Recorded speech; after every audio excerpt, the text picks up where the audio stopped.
Hello everyone, এটা হচ্ছে আগের দিনের ব্লগের পার্ট 2।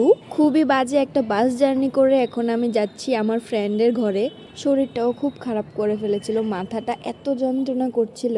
ঘরে ঢুকে কিছুক্ষণ রেস্ট নিয়ে ভাবলাম যে একটু ঘুরে আসা যাক, এমনিতেও ঘরে বসে বসে বোর লাগছে। কোইন্সিডেন্টলি না, আমাদের টি শার্টের কালার একদম পুরো সেম হয়ে গেছে আজকে।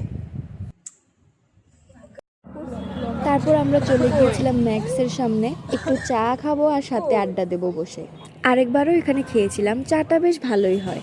গিয়েই ফার্স্টে অর্ডারটা দিয়েছিলাম হচ্ছে চা, সাথে গরম গরম চিকেন পকোড়া। এটা খাওয়ার পর তারপরে অর্ডার দিলাম কুলচা আর সাথে বাটার চিকেন।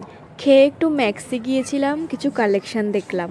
আসার সময় এত সুন্দর সুন্দর ফুল দেখে না আমি ঠিক পাগল হয়ে গেছি।